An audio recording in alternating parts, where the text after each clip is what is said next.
Hello everyone, എല്ലാവർക്കും Amaze മെക്കാനിക്കലിൻ്റെ YouTube ചാനലിലേക്ക് സ്വാഗതം. നമ്മൾ കുറച്ച് ഇടവേളയ്ക്ക് ശേഷം ഒരു വീഡിയോ ആയിട്ട് വന്നിരിക്കുകയാണ്. പല പേഴ്സണൽ കാര്യങ്ങളും ഉണ്ടായിരുന്നു, അതുകൊണ്ടാണ് കുറച്ച് ലാഗ് ആയത്. അപ്പോൾ എന്തായാലും ഈ ഒരു യൂട്യൂബ് വീഡിയോയിൽ നമ്മൾ ഉദ്ദേശിക്കുന്നത് category number 317/2024 assistant engineer in Kerala water അതോറിറ്റിയിലെ അസിസ്റ്റന്റ് എഞ്ചിനീയർ പോസ്റ്റ്. പക്ഷേ ഇത് ഡിപ്പാർട്ട്മെന്റ് ടെസ്റ്റ് ആണ്. ഇതിനോടൊപ്പം തന്നെ സ്പെഷ്യൽ റിക്രൂട്ട്മെന്റ് ഫോർ SC/ST കൂടെ വിളിച്ചിട്ടുണ്ട്. തൽക്കാലം ഇപ്പോൾ ഈ ഡിപ്പാർട്ട്മെന്റ് കാൻഡിഡേറ്റ്സിനെ ഒന്ന് ഫോക്കസ് ചെയ്ത് പറയുന്നേ ഉള്ളൂ. ഓക്കെ, ഇപ്പോൾ 317/2024 എന്ന് പറയുന്ന ഈ കാറ്റഗറി പോസ്റ്റ് ഡീറ്റെയിൽസും അതുപോലെ തന്നെ ആ പോസ്റ്റുമായി ബന്ധപ്പെട്ട സിലബസും മെക്കാനിക്കൽ റിലേറ്റഡ് ആയിട്ട് ഏതൊക്കെ ഭാഗങ്ങളാണ് നിങ്ങൾ ഫോക്കസ് ചെയ്യേണ്ടത് എന്നൊക്കെയുള്ള കാര്യങ്ങളാണ് ഈ ഒരു വീഡിയോയിൽ ഉദ്ദേശിക്കുന്നത്. ഓക്കെ, അപ്പോൾ അവസാനം വരെ കാണുക. കാരണം എന്താണെന്ന് വെച്ച് കഴിഞ്ഞാൽ ഈ ഒരു ടോപ്പിക്സ് പലർക്കും ഇനിയിപ്പോൾ നമുക്കൊരു എക്സാം മാർച്ചിലോടുകൂടെ എക്സാം ഉണ്ട്. അപ്പോൾ 2 മാസമേ കഷ്ടിച്ചുള്ളൂ. അപ്പോൾ അതുകൊണ്ട് തന്നെ നമുക്കൊരു ഡിപ്പാർട്ട്മെന്റിൽ വർക്ക് ചെയ്യുന്നവർക്ക് അറിയാം അതിൻ്റെ വർക്ക് ലോഡും കാര്യങ്ങളൊക്കെ. അപ്പോൾ അതുകൊണ്ട് തന്നെ പരിമിതമായിട്ടുള്ളൊരു സമയത്തിൻ്റെ ഉള്ളിൽ നമ്മൾ ഈ ഒരു പ്രിപ്പറേഷൻ മാക്സിമം ഇഫക്റ്റീവായിട്ട് എഫിഷ്യൻ്റ് ആയിട്ടും നമുക്ക് കൊണ്ടുപോകേണ്ടതുണ്ട്. അപ്പോൾ ഏതൊക്കെ ഭാഗങ്ങളാണ് നിങ്ങൾ ഫോക്കസ് ചെയ്യേണ്ടത്. അപ്പോൾ ഇതിനോടൊപ്പം തന്നെ നമ്മൾ ഒരു സീരീസും കൂടെ സ്റ്റാർട്ട് ചെയ്യണം. അതായത് water authority previous question paper based ആയിട്ട് സബ്ജക്റ്റ് വൈസ് ആയിട്ട് കാറ്റഗറൈസ് ചെയ്തുകൊണ്ട് മെക്കാനിക്കലിന്റെ കാര്യങ്ങളാണ് ഞാൻ പറയുന്നത്. സബ്ജക്റ്റ് വൈസ് ആയിട്ട് previous year question paper questions discussion. Water അതോറിറ്റിയുടെ മുന്നേ 2 ക്വസ്റ്റ്യൻ പേപ്പർ ഉണ്ട്. ആ 2 ക്വസ്റ്റ്യൻ പേപ്പറിലെ സബ്ജക്റ്റ് വൈസ് ഡിസ്കഷനും. അപ്പോൾ സബ്ജക്റ്റ് വൈസ് ഡിസ്കഷൻ എന്ന് പറയുമ്പോൾ വെറുതെ ക്വസ്റ്റ്യൻ വായിച്ച് ആൻസർ പറയുന്ന ഒരു രീതിയിൽ അല്ല. അത് അങ്ങനെ എനിക്ക് താല്പര്യമില്ല. ഞാൻ ഉദ്ദേശിക്കുന്നത് ആ ക്വസ്റ്റ്യൻ ഡിസ്കഷൻ, അതിനോടായിട്ട് ബന്ധപ്പെട്ട തിയറി, നിങ്ങൾ അറിഞ്ഞിരിക്കേണ്ട പോയിന്റ്സുകളും മേ ബി കുറച്ച് എക്സ്ട്രാ പോയിന്റ്സുകളും. ഓക്കെ, അത് നമുക്ക് അതും നമുക്ക് വർക്കൗട്ട് ചെയ്യേണ്ടതായിട്ടുണ്ട്. അപ്പം അതുകൊണ്ട് ഞാൻ ഈ ഒരു വീഡിയോയ്ക്ക് ശേഷം ആ ഒരു സീരീസും കൂടെ സ്റ്റാർട്ട് ചെയ്യണം. അതായത് വാട്ടർ അതോറിറ്റിയുടെ പ്രീവിയസ് ക്വസ്റ്റ്യൻ പേപ്പറിനെ ബേസ് ചെയ്തുകൊണ്ട് ഒരു കൺസെപ്റ്റ് ഓറിയന്റഡ് അല്ലെങ്കിൽ ആ ക്വസ്റ്റ്യൻ PYQ ഓറിയന്റഡ് ആയിട്ടുള്ള ഒരു സെഷൻ സ്റ്റാർട്ട് ചെയ്യും കൂടെയാണ്. അപ്പോൾ നിങ്ങൾക്ക് അത് ഉപകാരപ്പെടുമെന്നുള്ളത് എനിക്ക് ഉറപ്പ് തന്നെയാണ്. ഓക്കെ, അപ്പോൾ നമുക്ക് only for qualified in service personnel working in Kerala water authority ആണ് ഈ ഒരു പോസ്റ്റ്. അതുപോലെ തന്നെ ഞാൻ നേരത്തെ പറഞ്ഞ വേറൊരു കാറ്റഗറി ഇതേ പേപ്പർ തന്നെയാണ്. സ്പെഷ്യൽ റിക്രൂട്ട്മെന്റ് ഫോർ SC/ST കാൻഡിഡേറ്റ്സും കൂടെ അതിൻ്റെ കൂടെയുണ്ട്. അപ്പോൾ പോസ്റ്റ് ഡീറ്റെയിൽസ് നോക്കുകയാണെങ്കിൽ വാട്ടർ അതോറിറ്റി ആണ് വിളിച്ചിരിക്കുന്ന അസിസ്റ്റന്റ് എഞ്ചിനീയർ എന്നാണ് പോസ്റ്റിന്റെ പേര്. പേ സ്കെയിൽ 53,900 മുതൽ 1,18,100 വരെയാണ്. നമ്പർ ഓഫ് വാക്കൻസീസ് 4 ഇപ്പോൾ. അതിൽ ഒന്ന് ആന്റിസിപ്പേറ്റഡ് വാക്കൻസി കൂടെ ഉണ്ട്. Then number of candidates apply ചെയ്തിരിക്കുന്നത്, ആക്സെപ്റ്റ് ചെയ്തിരിക്കുന്ന അപ്ലിക്കേഷൻസ് എന്ന് പറയുന്നത് 138 ആണ്. അതിൽ എത്ര പേര് പരീക്ഷ എഴുതും എന്നുള്ളതൊന്നും നമുക്കറിയില്ല. അപ്പോൾ 4 പോസ്റ്റിലേക്ക് വേണ്ടിയിട്ടാണ് ഈ ഒരു 138 പേര് മത്സരിക്കുന്നത്.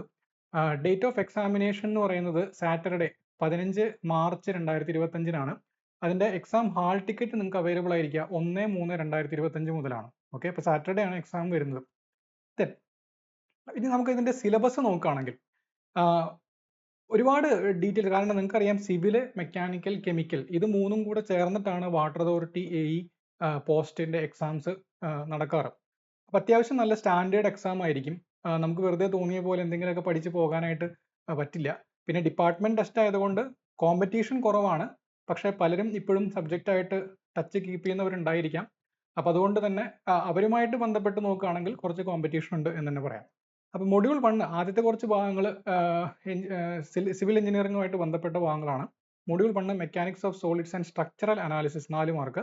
Module 2 fluid mechanics and water resource engineering 4 mark. Module 3 surveying and levelling quantity surveying and valuation 4 mark. Module 4 building material construction technology construction management 3 mark. Then module 5 design of structures 4 mark. Module 6 geotechnical engineering 4 mark. Then module 7 transportation and urban planning അത് 2 mark. Module 8 engineering mechanics 3 mark. Module 9 mechanics and materials and mechanics of solids 4 mark. Module 10 mechanics and dynamics of machinery 6 mark. ഏകദേശം ഒരു 7ാമത്തെ module വരെയാണ് civil engineering based ആയിട്ട് വരുന്നത്. അതിനുശേഷം വരുന്നതൊക്കെ mechanical engineering ആണ്. Module 11 എന്ന് പറയുന്നത് fluid mechanics and heat transfer 6 mark. Fluid മെക്കാനിക്സിൽ അത്യാവശ്യം നല്ല ക്വസ്റ്റ്യൻസ് ചോദിക്കാറുണ്ട് ഹീറ്റ് ട്രാൻസ്ഫറിലാണെങ്കിലും. മൊഡ്യൂൾ 12 എന്ന് പറയുന്നത് ഇൻഡസ്ട്രിയൽ ആൻഡ് പ്രൊഡക്ഷൻ എഞ്ചിനീയറിംഗ് ആണ്. കുറച്ച് വാസ്റ്റ് ആയിട്ടുള്ള ടോപ്പിക്കാണ് ഈ ഒരു ടോപ്പിക് എന്ന് പറയുന്നത്. ഒരുപാട് പഠിക്കാനുണ്ട്, എന്നാലേ 6 മാർക്കിനുള്ള ക്വസ്റ്റ്യൻ അതിൽ നിന്ന് ചോദിക്കാനുള്ളൂ. എന്ന് വെച്ചാൽ 6 ക്വസ്റ്റ്യൻ മാത്രമേ അതിൽ നിന്ന് ചോദിക്കുള്ളൂ. Module 13 particle technology. അപ്പോൾ മൊഡ്യൂൾ 12 വരെയാണ് മെക്കാനിക്കൽ ഭാഗം വരുന്നത്. മൊഡ്യൂൾ 8 മുതൽ 12 വരെയാണ് മെക്കാനിക്കലിന്റെ സൈഡ് വരുന്നത്. ദെൻ മൊഡ്യൂൾ 13 എന്ന് പറയുന്നത് പാർട്ടിക്കിൾ ടെക്നോളജി. അവിടെ നിന്ന് അങ്ങോട്ട് ഒരു കെമിക്കൽ എഞ്ചിനീയറിംഗിന്റെ ഭാഗമായിട്ട് വരുന്നതാണ്. ദെൻ മൊഡ്യൂൾ 14 എന്ന് പറയുന്നത് സ്റ്റോഷിയോമെട്രി.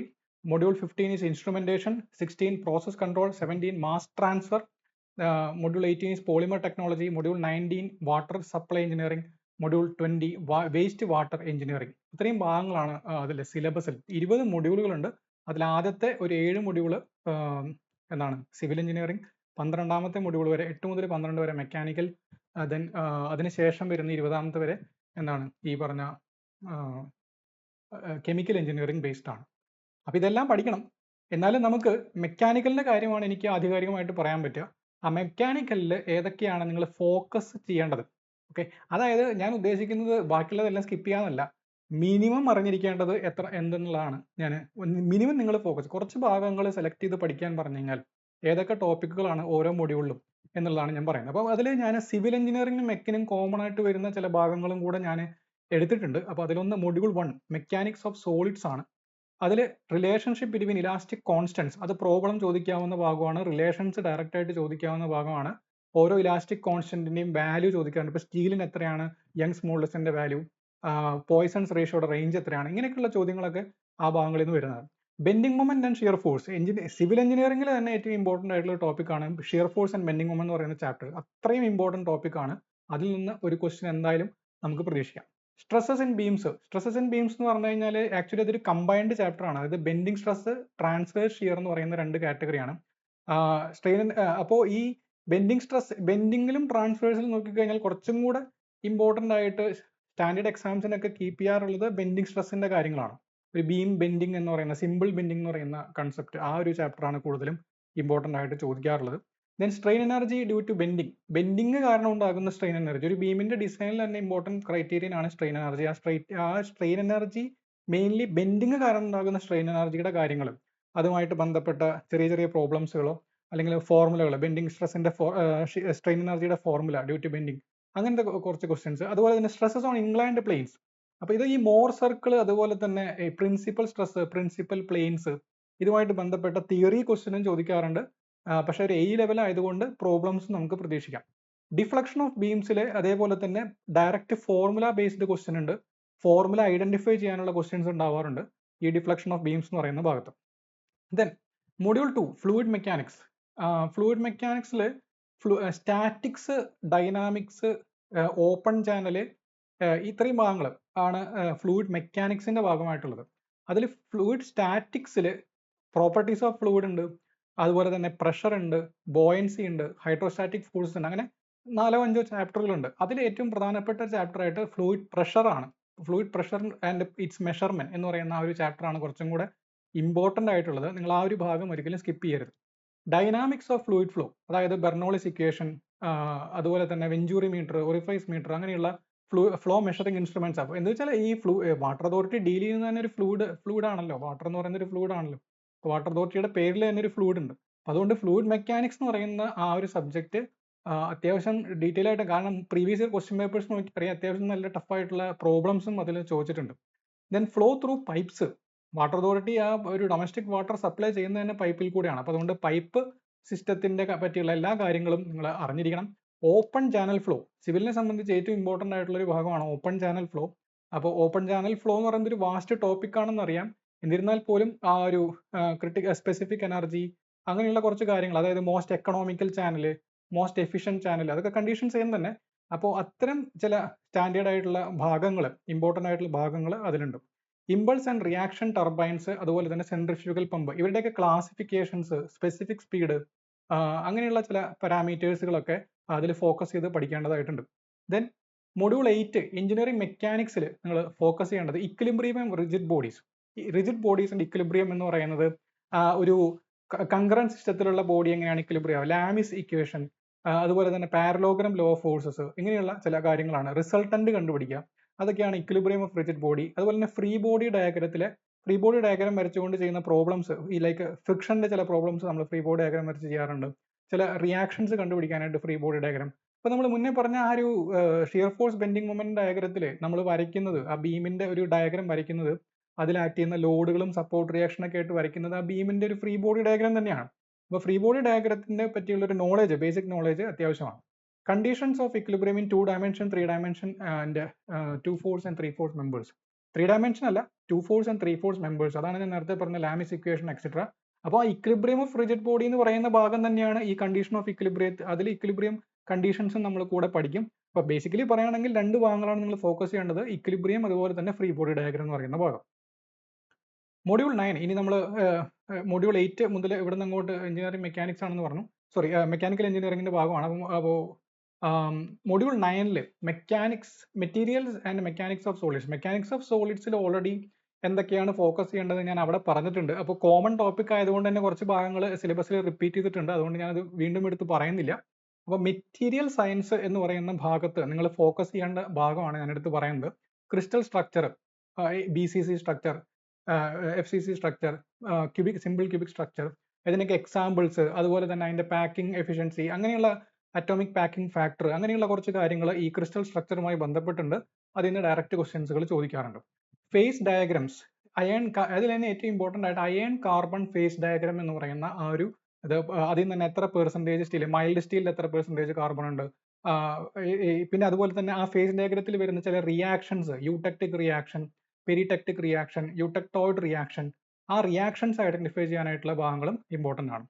TTT curve, time temperature transformation curve എന്ന് പറയും. സ്റ്റീലിനെ ചൂടാക്കുന്ന സമയത്ത് വരുന്ന ചില മാറ്റങ്ങളൊക്കെയാണ് അതിൽ വരുന്നത്. അപ്പോൾ ഏതാണ് സ്ലോ ആയിട്ട് ഹീറ്റ് ചെയ്യുമ്പോൾ ഏത് സ്ട്രക്ചറാണ് വരിക, ഫാസ്റ്റ് ആയിട്ട് ഹീറ്റ് അല്ല കൂൾ ചെയ്യുന്ന സമയത്ത്, അതുപോലെ തന്നെ ഫാസ്റ്റ് ആയിട്ട് കൂൾ ചെയ്യുമ്പോൾ ഏത് സ്ട്രക്ചറാണ് വരിക, അങ്ങനെയുള്ള ചില ഐഡന്റിഫൈ ചെയ്യാനുള്ള തിയറി ക്വസ്റ്റ്യൻസ് ആണ് ഈ ഭാഗങ്ങളിൽ നമ്മൾ. ഈ ഒരു മെറ്റീരിയൽ സയൻസ് എന്ന് പറയുന്നത് മോസ്റ്റ്ലി ഒരു തിയറി സബ്ജക്റ്റ് ആണ്. അതിൽ ഒരുപാട് കാര്യങ്ങൾ നിങ്ങൾ ബൈ ഹാർട്ട് ചെയ്യേണ്ടതായിട്ട് വരും. Okay, module 10 mechanics and dynamics of machinery. Dynamics of machinery എന്ന് പറയുന്നത് പ്യുവർലി കോർ സബ്ജക്റ്റ് ആണ് അത് ഈ മെക്കാനിക്കൽ എഞ്ചിനീയറിംഗിന്റെ. അപ്പോൾ അതിൽ gears one of the most important and prestigious ആയിട്ടുള്ള ഒരു കോമ്പോണന്റ് ആണ് ഈ ഗിയർ എന്ന് പറയുന്നത്. ഇന്നും അതിനെ കാര്യമായിട്ട് അങ്ങനെ റീപ്ലേസ് ചെയ്യാനായിട്ടുള്ളൊരു കോമ്പോണന്റ് ഒന്നും കണ്ടുപിടിച്ചില്ല. അപ്പോൾ അത്രയും ഇമ്പോർട്ടൻ്റ് ആണ് ഗിയർ എന്ന് പറയുന്നത്. അപ്പോൾ ഗിയറിന്റെ ടെർമിനോളജി, ഗിയറുമായി ബന്ധപ്പെട്ട ഒരുവിധപ്പെട്ട കാര്യങ്ങളൊക്കെ അറിഞ്ഞിരിക്കുന്നത് നല്ലതാണ്. എസ്പെഷ്യലി ഗിയേഴ്സിന്റെ ക്ലാസിഫിക്കേഷൻ, അതുമായിട്ട് ബന്ധപ്പെട്ട ചെറിയ ചെറിയ ടേംസുകളുടെ ഡെഫിനിഷൻസ്, ടെർമിനോളജി എന്ന് പറയുന്നത് പോലെ കോണ്ടാക്ട് റേഷ്യോ, ഇന്റർഫറൻസ്, ബാക്ക്ലാഷ് എന്താണ്, അതുപോലെ തന്നെ ചില അത് ഈ പറഞ്ഞ പോലെ ഈ ഗിയർ റേഷ്യോസ്, അങ്ങനെയുള്ള കുറച്ച് കാര്യങ്ങൾ എന്തായാലും അറിഞ്ഞിരിക്കണം. Then theory and detail of bevel, helical and വേം ഗിയറിംഗ്. ഇതിൽ തിയറി ക്വസ്റ്റ്യൻ ആണ് കൂടുതലും. എന്ന് വെച്ചാൽ ഡീറ്റെയിൽസ് എന്ന് പറയുന്നുണ്ടെങ്കിലും അവർ ഉദ്ദേശിക്കുന്നത് ഈ ബിവൽ, ഹെലിക്കൽ ആൻഡ് വേം ഗിയർ, അത് നിങ്ങൾ ഗിയറിന്റെ ക്ലാസിഫിക്കേഷൻ പഠിക്കുമ്പോൾ അതിൽ പഠിക്കുന്ന ഒരു കാര്യമാണ്. അതിൽ ഓരോ ഗിയറിനും സ്പെസിഫിക് ആയിട്ടുള്ള ചില ടെർമിനോളജീസ് ഉണ്ട്. ഓക്കെ, അപ്പോൾ ബിവൽ ഗിയറിൽ തന്നെ മീറ്റർ ഗിയർ എന്ന് വെച്ചാൽ എന്താണ്, അപ്പോൾ അങ്ങനെയുള്ള ചില ടേംസുകൾ അഡീഷണലി ഈ പറഞ്ഞ ആൾക്കാരിൽ വരുന്നുണ്ട്. ഇപ്പോൾ വേം ഗിയറിൽ തന്നെ ചോദിക്കാറുള്ള ചോദ്യമാണ് ലാർജ് സ്പീഡ് റിഡക്ഷന് വേണ്ടി ഉപയോഗിക്കുന്ന ഗിയർ ഏതാണെന്നുള്ളത്, അത് വേം ഗിയറിംഗ് ആണ്. അപ്പോൾ അത്തരത്തിലുള്ള ചില തിയറി ക്വസ്റ്റ്യൻസ് ആണ് ആ ഭാഗത്ത് നിന്ന് നമുക്ക് പ്രതീക്ഷിക്കാമോ. Then vibration. വൈബ്രേഷൻ എന്ന് പറയുന്നത് ഫൗണ്ടേഷൻ എഞ്ചിനീയറിംഗിന്റെ ഭാഗമായിട്ട് സിവിൽ എഞ്ചിനീയറിംഗിൽ നിങ്ങൾ പഠിക്കുന്ന ഒരു കാര്യം കൂടിയാണ്. പക്ഷെ എന്നിരുന്നാൽ പോലും വൈബ്രേഷനുമായി ബന്ധപ്പെട്ട ചില പ്രോബ്ലംസ് ക്വസ്റ്റ്യൻസുകളും കണ്ടിട്ടുണ്ട്. അതായത് ലോഗരിതമിക് ഡിക്രിമെന്റ്, അങ്ങനെയുള്ള ചില ട്രാൻസ്മിസിബിലിറ്റി എത്രത്തോളം, അതൊക്കെ ചില ക്വസ്റ്റ്യൻസ് ആയിട്ട് പ്രോബ്ലംസ് ആയിട്ട് കണ്ടിട്ടുണ്ട്.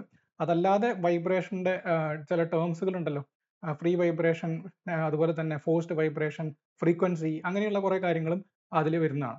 Then energy method, undamped and damned free vibration. അപ്പോൾ എനർജി മെത്തേഡ് എന്ന് പറയുന്നത് ആ ഒരു വൈബ്രേഷന്റെ നാച്ചുറൽ ഫ്രീക്വൻസി കണ്ടുപിടിക്കാനായിട്ട് നമ്മൾ ഉപയോഗിക്കുന്ന ചില മെത്തേഡുകളാണ്. ആ മെത്തേഡ് ഉപയോഗിച്ചുകൊണ്ട് ഏതെങ്കിലും ഒരു വൈബ്രേഷൻ സിസ്റ്റം നിങ്ങൾക്ക് തരും, ഒരു സ്പ്രിംഗ് മാസ് സിസ്റ്റം എന്നാണ് അതിനെ പറയാം. ആ സിമ്പിൾ ഒരു സ്പ്രിംഗ് മാസ് സിസ്റ്റം തന്നിട്ട് അതിന്റെ നാച്ചുറൽ ഫ്രീക്വൻസി കണ്ടുപിടിക്കാനൊക്കെയുള്ള ക്വസ്റ്റ്യൻസും നമുക്ക് ആ ഭാഗത്ത് നിന്ന് പ്രതീക്ഷിക്കാം. ദെൻ ഈ വൈബ്രേഷനുമായിട്ട് ബന്ധപ്പെട്ട് ഡാംഡ് വൈബ്രേഷൻ എന്ന് വെച്ചാൽ എന്താ, പതുക്കെ പതുക്കെ ഇല്ലാതാകുന്ന വൈബ്രേഷൻ. ആ ഡാംഡ് വൈബ്രേഷനുമായി ബന്ധപ്പെട്ട വളരെ ഇമ്പോർട്ടൻ്റ് രണ്ട് ടേമാണ് ക്രിട്ടിക്കൽ ഡാമ്പിംഗ്, അതുപോലെ തന്നെ ലോഗരിതമിക് ഡിക്രിമെന്റ് എന്ന് പറയുന്ന ഈ ഒരു കണ്ടീഷൻ. അത് രണ്ടുമായിട്ട് ബന്ധപ്പെട്ട എല്ലാ കാര്യങ്ങളും അറിഞ്ഞിരിക്കുക. ബാക്കിയുള്ളതൊക്കെ കുറച്ചൊക്കെ എന്തെങ്കിലുമൊക്കെ സർഫസ് ലെവലിലെങ്കിലും അറിഞ്ഞിരിക്കണം. അഥവാ സ്കിപ്പ് ചെയ്യാനാണ് നിങ്ങൾ ഉദ്ദേശിക്കുന്നതെങ്കിൽ നിങ്ങൾ സ്കിപ്പ് ചെയ്യാതിരിക്കേണ്ട ടോപ്പിക്സുകളാണ് ഞാൻ പറയുന്നത്. Okay, critical damping and logarithmic decrements very important. ആ രണ്ട് ഭാഗങ്ങൾ വളരെ ഇമ്പോർട്ടൻ്റ് ആണ്. അതുപോലെ തന്നെ ട്രാൻസ്മിസിബിലിറ്റി എന്ന് പറയുന്ന ഭാഗവും ഇമ്പോർട്ടൻ്റ് ആണ്. അപ്പോൾ അതിന്റെ ഫോർമുല നിങ്ങൾക്ക് അങ്ങനെ കണ്ടാൽ അത്ര ഇഷ്ടപ്പെട്ടില്ല, കുറച്ച് വലിയ ഫോർമുലയാണ്. എന്നിരുന്നാൽ പോലും അതുമായി ബന്ധപ്പെട്ട സിമ്പിൾ പ്രോബ്ലംസ് ചോദിക്കാനുള്ള ചാൻസ് ഉണ്ട്. അപ്പോൾ ആ പ്രോബ്ലംസ് ഒന്ന് എങ്ങനെയാണ് സോൾവ് ചെയ്യുന്നത് നോക്കി വെക്കുന്നത് വളരെ ഉപകാരപ്പെടുന്നതായിരിക്കും. ദെൻ മൊഡ്യൂൾ 11 അഗൈൻ ഒരു റിപ്പീറ്റഡ് ടോപ്പിക് ആണ് fluid mechanics and heat transfer. Fluid മെക്കാനിക്സിൽ ഞാൻ ഈ ഒരു ഭാഗത്ത് സ്പെസിഫിക് ആയിട്ട് ഒരു ന്യൂട്ടോണിയൻ ആൻഡ് നോൺ ന്യൂട്ടോണിയൻ ഫ്ലൂയിഡ്സിന്റെ കാര്യങ്ങൾ പറഞ്ഞിട്ടുണ്ട്. അതിൽ തന്നെ ഈ നോൺ ന്യൂട്ടോണിയൻ ഫ്ലൂയിഡ്സിന്റെ എക്സാമ്പിൾസ്, പലതരത്തിലുള്ള നോൺ ന്യൂട്ടോണിയൻ ഫ്ലൂയിഡ്സ് ഉണ്ട്. എന്തൊക്കെയാണ്? റിയോപെക്റ്റിക്, തെക്സോട്രോപിക്, സ്യൂഡോപ്ലാസ്റ്റിക് എന്നൊക്കെ പറഞ്ഞിട്ടുള്ള ചില കാറ്റഗറീസ് ഉണ്ട്. അപ്പൊ അതിൽ ഓരോന്നിലും വരുന്ന ചില എക്സാമ്പിൾസ് ഉണ്ട്. ആ എക്സാമ്പിൾസ് എങ്കിലും ഒന്ന് നോക്കി വെക്കുക. ദെൻ സ്പെസിഫിക് സ്പീഡ് എന്ന് പറയുന്നത് ടർബൈനോ പമ്പിന്റെ ഒക്കെ സ്പെസിഫിക് സ്പീഡിന്റെ ഡയറക്റ്റ് ഫോർമുല ചോദിക്കാം, അല്ലെങ്കിൽ സിമ്പിൾ എന്തെങ്കിലും പ്രോബ്ലംസും മുന്നേ PSC ചോദിച്ചിട്ടുണ്ട്.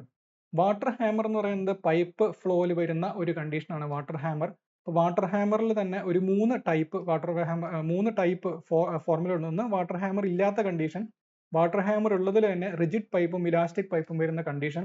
ഇപ്പൊ എന്താണ് വാട്ടർ ഹാമർ എന്നും ആ കണ്ടീഷൻസ്, അതായത് സഡൻ ക്ലോഷർ, ആ സഡൻ ക്ലോഷറിൽ വരുന്ന രണ്ട് കാറ്റഗറിയാണ് ഇലാസ്റ്റിക് പൈപ്പ് അതുപോലെ തന്നെ റിജിഡ് പൈപ്പ്. അതിൽ വാട്ടർ ഹാമർ കാരണം ഉണ്ടാകുന്ന പ്രഷർ റൈസ് എത്രയാണെന്നുള്ള ഒരു രണ്ട് സിമ്പിൾ ഫോർമുലകളുണ്ട്. അതും ഒന്ന് നോക്കി വെക്കുന്നത് നല്ലതായിരിക്കും. ദെൻ ഫോറിയേഴ്സ് ലോ, ഹീറ്റ് ട്രാൻസ്ഫറിന്റെ ഭാഗത്തേക്ക് കിടക്കുകയാണെങ്കിൽ Fourier's law of heat conductions very important. കാരണം കണ്ടക്ഷൻ ഹീറ്റ് ട്രാൻസ്ഫർ നിങ്ങൾ വേറെ പ്രത്യേകിച്ച് ഹീറ്റ് ട്രാൻസ്ഫറിലൊന്നും പഠിക്കാൻ ഉദ്ദേശിക്കുന്നില്ലെങ്കിൽ ഒരു കാര്യം എന്തായാലും അറിഞ്ഞിരിക്കണം. കണ്ടക്ഷൻ എന്ന് പറയുന്ന ഹീറ്റ് ട്രാൻസ്ഫറിനെ പറ്റിയുള്ള എല്ലാ കാര്യങ്ങളും പഠിച്ചു വയ്ക്കുക. അപ്പൊ അതിലാണ് അതിന്റെ ഗവേണിംഗ് ലോ ആണ് ഫോറിയേഴ്സ് ലോ ഓഫ് ഹീറ്റ് കണ്ടക്ഷൻ. അതുപോലെ തന്നെ thermal conductivity of solids, liquids and gases. At least comparison, ആർക്കാണ് തെർമൽ കണ്ടക്ടിവിറ്റി കൂടുതൽ, എത്ര ഫാസ്റ്റ് ആയിട്ട് കണ്ടക്ഷൻ നടക്കുന്നു എന്ന് കാണിച്ചിരുന്ന ടൈമാണ് തെർമൽ കണ്ടക്ടിവിറ്റി. ആ കണ്ടക്ടിവിറ്റി സോളിഡിലാണോ ലിക്വിഡിലാണോ ഗ്യാസിലാണോ കൂടുതൽ? ചില ഇമ്പോർട്ടൻറ്റ് സോളിഡ്സിന്റെ തെർമൽ കണ്ടക്ടിവിറ്റിയുടെ വാല്യൂസ് അതും ഇമ്പോർട്ടൻ്റ് ആണ്. കണ്ടക്ഷൻ ത്രൂ പ്ലെയിൻ വോൾസ്, അതായത് നമ്മളെ വീട്ടിലെ ചുമര്, ആ ചുമരിന്റെ ഒരു സൈഡ് ചൂടാക്കുന്നു, അടുത്ത സൈഡ് തണുത്താണെങ്കിൽ എത്ര ഹീറ്റ് അതിൽ കൂടെ പാസ് ചെയ്യുന്നുണ്ട്. വളരെ സിമ്പിൾ ആയിട്ടുള്ള കാര്യങ്ങളാണ് ഈ പ്ലെയിൻ വോൾസിൽ കൂടെയുള്ള ഹീറ്റ് കണ്ടക്ഷൻ എന്ന് പറയുന്നത്. അപ്പൊ അതുമായിട്ട് ബന്ധപ്പെട്ട സിമ്പിൾ പ്രോബ്ലംസുകൾ ചോദിക്കാറുണ്ട്. ആ പ്രോബ്ലംസ് ഫോറിയേഴ്സ് ലോനെ ബേസ് ചെയ്തുകൊണ്ടാണ് നമ്മൾ ചെയ്യുന്നത്. Then critical radius of insulation, അതായത് കണ്ടക്ഷനും കൺവെക്ഷനും ഒരുമിച്ച് വരുന്ന ഒരു സിറ്റുവേഷനിൽ ഒരു നമ്മൾ ചെറിയ ട്യൂബ് അല്ലെങ്കിൽ ഒരു കറണ്ട് ക്യാരിയിങ് കണ്ടക്ടർ ഒക്കെ ഉണ്ടെങ്കിൽ അതിന്റെ മേലെ ഒരു ഇൻസുലേഷൻ കൊടുക്കും. ആ ഇൻസുലേഷന്റെ thickness for maximum heat conduction, അതാണ് ക്രിട്ടിക്കൽ റേഡിയസ് എന്ന് പറയുന്നത്. ആ ക്രിട്ടിക്കൽ റേഡിയസ് സിലിണ്ടറിക്കൽ സർഫസിലാണെങ്കിൽ ഒരു സർട്ടൻ ഫോർമുലയാണ്, സ്ഫെറിക്കൽ സർഫസ് ആണെങ്കിൽ വേറെ ഫോർമുലയാണ്. അപ്പൊ ഇതിൽ നിന്ന് വളരെ സിമ്പിൾ ആയിട്ടുള്ള പ്രോബ്ലംസും ചോദിക്കാം, അതിന്റെ ഡയറക്റ്റ് ഫോർമുലയും ചോദിക്കാം. വളരെ എളുപ്പമാണ് മനസ്സിലാക്കാനായിട്ട്. അതൊക്കെ ഒന്ന് നോക്കി വെക്കുക. ഇൻഡസ്ട്രിയൽ ആൻഡ് പ്രൊഡക്ഷൻ, അപ്പൊ ഈ ഭാഗത്തെ പറ്റി ആധികാരികമായിട്ട് ഇന്ന ടോപ്പിക് എന്ന് പറയാൻ വളരെ ബുദ്ധിമുട്ടാണ്. കാരണം വളരെ വാസ്റ്റ് ടോപ്പിക്കാണ് ഈ ഒരു പ്രൊഡക്ഷൻ എഞ്ചിനീയറിംഗ് എന്ന് പറയുന്നത്. അതുകൊണ്ട് തന്നെ നിങ്ങൾ പരമാവധി അത് ഒന്ന് ഓടിച്ചു വിടുന്നത് നല്ലതായിരിക്കും. അതിലത്തെ എല്ലാ ടോപ്പിക്കിലും കൂടെ അറ്റ്ലീസ്റ്റ് ഒന്ന് കണ്ണോടിച്ച് പോകുന്നത് നല്ലതായിരിക്കും. അറ്റ്ലീസ്റ്റ് നമുക്ക് ഓപ്ഷൻ കാണുമ്പോഴെങ്കിലും ഓർമ്മ വരുന്ന രീതിയിലൊന്നും ആക്കി വെക്കുന്നത് നല്ലതാണ്. അപ്പൊ അതിൽ തന്നെ സെലക്ട് ചെയ്തിട്ടുള്ള ചില ടോപ്പിക്കുകൾ ഇതൊക്കെയാണ്. ഒന്ന്, ഇൻഡസ്ട്രിയൽ എഞ്ചിനീയറിംഗുമായി ബന്ധപ്പെട്ട് management systems, organisation structure, span of control, ഇതിന്റെയൊക്കെ ജസ്റ്റ് എന്താ പറയാ ഡെഫിനിഷൻസ്, എന്തെങ്കിലും ക്ലാസിഫിക്കേഷൻ ഉണ്ടെങ്കിൽ അവരുടെ പേരുകൾ, അതിന്റെ ഡെഫിനിഷൻസ്, ആ ഡെഫിനിഷൻസ് ഒക്കെ ഒന്ന് ഓർത്ത് വയ്ക്കുന്നത് നല്ലതാണ്. Budgeting, the type of patterns, അതായത് കാസ്റ്റിംഗ് ആയിട്ട് വരുന്ന പ്രൊഡക്ഷൻ എഞ്ചിനീയറിംഗിലേക്ക് വരികയാണെങ്കിൽ കാസ്റ്റിംഗ് എന്ന് പറയുന്ന ഒരു പ്രോസസ്സായിട്ട് ബന്ധപ്പെട്ട് പാറ്റേൺസിന്റെ ടൈപ്പ്, പാറ്റേൺ മെറ്റീരിയൽ, കോർ എന്തിനാണ് ഉപയോഗിക്കുന്നത്, അതെന്തൊക്കെ ടൈപ്പ് ഉണ്ട്, അതിന്റെ അപ്ലിക്കേഷൻസ്, ഈ കാര്യങ്ങൾ അറിഞ്ഞിരിക്കണം. ഗേറ്റിംഗ് സിസ്റ്റം, അതായത് ആ ചൂടുള്ള നല്ല മോൾട്ടൺ മെറ്റൽ ഒഴുകി പോകാനായിട്ടുള്ള ഒരു പാസേജ്, അതാണ് ഗേറ്റിംഗ് സിസ്റ്റം എന്ന് പറഞ്ഞാൽ. ആ ഗേറ്റിംഗ് സിസ്റ്റത്തിലുള്ള കോമ്പോണൻസുകൾ, അവരുടെ ഫങ്ഷൻസ് എന്താണ്, റൈസറിന്റെ ഫങ്ഷൻ എന്താണ്, അങ്ങനെയുള്ള കാര്യങ്ങൾ അറിഞ്ഞിരിക്കുക. ദെൻ ചില ഇമ്പോർട്ടൻറ്റ് ടൈപ്സ് ഓഫ് കാസ്റ്റിംഗ്, അതുമായി ബന്ധപ്പെട്ട ചില തിയറി ക്വസ്റ്റ്യൻ, അതായത് shell mould casting, investment casting, അല്ലെങ്കിൽ ലോസ്റ്റ് വാക്സ് പ്രോസസ് എന്നൊക്കെ പറയും. ഡൈ കാസ്റ്റിംഗ്, ഈ ഡൈ കാസ്റ്റിംഗ് ഒക്കെ ചില മെറ്റീരിയൽസ് നമ്മൾ ചില certain type of casting process മാത്രമേ ചെയ്യാൻ പറ്റുള്ളൂ. അപ്പൊ അത്തരം കാസ്റ്റിംഗ് ഏതൊക്കെയാണ്, ഏതൊക്കെ മെറ്റീരിയൽ ആണ് അങ്ങനത്തെ കാസ്റ്റിംഗ് ചെയ്യാൻ പറ്റുക. സെൻട്രിഫ്യൂഗൽ കാസ്റ്റിംഗിന്റെ അപ്ലിക്കേഷൻ എന്താണ്, അതായത് ഇപ്പോൾ ലോങ് പൈപ്സ് നിർമ്മിക്കാനായിട്ട് ഉപയോഗിക്കുന്നത് സെൻട്രിഫ്യൂഗൽ കാസ്റ്റിംഗ് ആണ്. അപ്പോൾ അത്തരത്തിലുള്ള ചില തിയറി ക്വസ്റ്റ്യൻസ് ആണ് അത് വരുന്നത്. ഈ പ്രതീക്ഷിക്കാം വേണമെങ്കിൽ, അല്ലെങ്കിൽ നിങ്ങൾക്ക് സ്കിപ്പ് ചെയ്യാവുന്ന ഒരു ഭാഗമാണ് ഡിഫക്ട്സ് ഇൻ കാസ്റ്റിംഗ് എന്ന് പറയുന്നത്. ഡിഫക്ട്സ് ഇൻ കാസ്റ്റിംഗ്, ഒരു കാസ്റ്റിംഗ് പ്രോസസ്സിൽ വരാവുന്ന ഡിഫക്റ്റുകൾ, ആണ് മറ്റൊരു ഭാഗം. ഇനി മറ്റ് മെഷീനിങ് പ്രോസസ്സുകളിലേക്ക് വരികയാണെങ്കിൽ milling, turning, grinding, shaping, drilling and welding. Okay, അപ്പോൾ അതിൻ്റെ പ്രിൻസിപ്പിൾസ് ആണ് അവർ പറഞ്ഞിരിക്കുന്നത്. എങ്കിലും മേ ബി അതിൻ്റെ ആ ഒരു എക്സ്ട്രാ എന്തെങ്കിലും ടെർമിനോളജിയോ കാര്യങ്ങളോ ഒക്കെ ഉണ്ടെങ്കിൽ ചോദിക്കാനുള്ള ചാൻസ് ഉണ്ട്. അതുകൊണ്ട് ഈ പ്രോസസ്സുകൾ തമ്മിലുള്ള വ്യത്യാസം എന്താണ്, അതിൽ തന്നെ വരുന്ന ഡിഫറെൻറ്റ് ടൈപ്സ് ഓഫ് പ്രോസസ്സുകൾ എന്താണ്, അതായത് മില്ലിങ് തന്നെ പലതരത്തിലുള്ള മില്ലിങ്ങുകളുണ്ട്. അപ്പോൾ അത്തരത്തിലുള്ള ഡെഫിനിഷൻസ് ചോദിക്കാറുണ്ട്. Grinding process, shaping, drilling. അതുപോലെ തന്നെ വെൽഡിങ്ങിൽ പ്രധാനമായിട്ട് നോക്കിയിരിക്കേണ്ട 2 വെൽഡിംഗ് പ്രോസസ്സുകളാണ് TIG welding and MIG welding. എന്ന് വെച്ചാൽ tungsten inert gas, metal inert gas welding എന്ന് പറയുന്നത്. ഈ 2 വെൽഡിങ്ങിൽ തന്നെ ഏറ്റവും കൂടുതൽ ചോദിച്ചിരിക്കുന്നത് ടിഗ് വെൽഡിംഗ് ആണ്. അപ്പോൾ അയാളെ പറ്റിയുള്ള കാര്യങ്ങൾ, അതായത് ഒരു non consumable electrode, tungsten electrode ഉപയോഗിച്ചുകൊണ്ട് ചെയ്യുന്ന വെൽഡിംഗ് പ്രോസസ്സ് ഒക്കെയാണ് ടിഗ് വെൽഡിംഗ്. അതൊക്കെ ഒരുപാട് തവണ റിപ്പീറ്റ് ചെയ്ത ചോദ്യങ്ങളൊക്കെയാണ്. അതിന് വീണ്ടും റിപ്പീറ്റ് ചെയ്യുമോ എന്നറിയില്ല. എന്നിരുന്നാൽ പോലും എല്ലാ ക്വസ്റ്റ്യൻ പേപ്പറിലും ചില സിമ്പിൾ ക്വസ്റ്റ്യൻസുകൾ എല്ലാവർക്കും ഒരു 90% പേർക്കും ആൻസർ ചെയ്യാൻ പറ്റുന്ന ചില ക്വസ്റ്റ്യൻസുകൾ ഉണ്ടാകും. അത്തരം ചില ക്വസ്റ്റ്യൻസുകളായിട്ട് ചോദിക്കാറുള്ളതാണ് ഈ പറഞ്ഞ ടിഗ് വെൽഡിങ്ങിന്റെ ഒക്കെ ക്വസ്റ്റ്യൻസ്. അതുകൊണ്ട് തന്നെ അത്തരം ക്വസ്റ്റ്യൻസുകൾ മിസ് ചെയ്യാതിരിക്കാനായിട്ട് നോക്കാം. ഓക്കെ, മാക്സിമം അത്തരം ക്വസ്റ്റ്യൻസ് സ്കോർ ചെയ്യാനായിട്ട് നോക്കുക. കാരണം അതൊക്കെ സ്കോർ ചെയ്ത് പോയിട്ട് കുറച്ചും കൂടെ ടഫ് ക്വസ്റ്റ്യൻസ് സ്കോർ ചെയ്യാനാണ് നമ്മൾ ശ്രമിക്കുന്നത്. എന്നിരുന്നാൽ പോലും ഈ സിമ്പിൾ ക്വസ്റ്റ്യൻസ്, റിപ്പീറ്റഡ് ക്വസ്റ്റ്യൻസ് തെറ്റാതിരിക്കാനായിട്ട് അവർ ശ്രമിക്കേണ്ടതുണ്ട്. അപ്പോൾ ഇത്രയും ടോപ്പിക്കുകളാണ് നിങ്ങൾ ഫോളോ ചെയ്യേണ്ടത്. എന്നിരുന്നാൽ പോലും ഒരു ക്വസ്റ്റ്യൻ ബേസ്ഡ് ആയിട്ട് നമുക്ക് ആ ഒരു സ്റ്റഡി കണ്ടക്ട് ചെയ്യാൻ പറ്റിക്കഴിഞ്ഞാൽ അത് കുറച്ചും കൂടെ ഫാസ്റ്റായിട്ട് കുറച്ചും കൂടെ വൈഡ് ടോപ്പിക്സ് കവർ ചെയ്യാനായിട്ട് നമുക്ക് പറ്റുമെന്ന് എനിക്ക് വിശ്വാസമുണ്ട്.